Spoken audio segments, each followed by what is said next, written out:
জাতীয় পরিকল্পনায় মহাকাশে স্যাটেলাইট পাঠালো চীন। চীন আবারও মহাকাশ কর্মসূচিতে একটি নতুন অধ্যায় যুক্ত করল।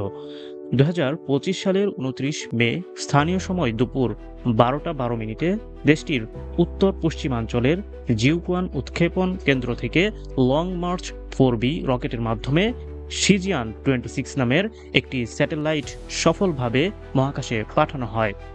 চীনা কর্তৃপক্ষ জানিয়েছে, শিজিয়ান 26 স্যাটেলাইটটি মূলত জাতীয় ভূমি জরিপ, পরিবেশ ব্যবস্থাপনা এবং অর্থনৈতিক পরিকল্পনায় তথ্য সেবা দেবে। এর মাধ্যমে বিভিন্ন অঞ্চলের ভৌগোলিক পরিবর্তন, প্রাকৃতিক সম্পদের ব্যবস্থা এবং উন্নয়ন প্রকল্পের অগ্রগতি আরও নিখুঁতভাবে নিরীক্ষণ করা সম্ভব হবে। এটি ছিল লং মার্চ রকেট সিরিজের 579তম মিশন, যা চীনের মহাকাশ কার্যক্রমের ধারাবাহিক অগ্রগতির আরেকটি উদাহরণ হিসেবে ধরা হচ্ছে। বিগত কয়েক বছর ধরে চীন যেভাবে পরিকল্পিতভাবে তাদের মহাকাশ কর্মসূচি এগিয়ে নিয়ে যাচ্ছে, তা বৈশ্বিক পরিসরে নতুন প্রতিযোগিতা এবং প্রযুক্তিগত সক্ষমতা বার্তা দিচ্ছে।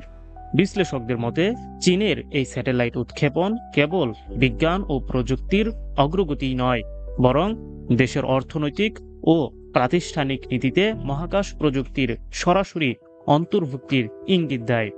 প্রশ্ন উঠেছে, এই ধরনের উচ্চ প্রযুক্তির সংযোজন আগামী দিনে আন্তর্জাতিক মহাকাশ প্রতিযোগিতায় চীনকে কোথায় নিয়ে যাবে? আপনারা দেখছিলেন প্রতিদিন সকাল।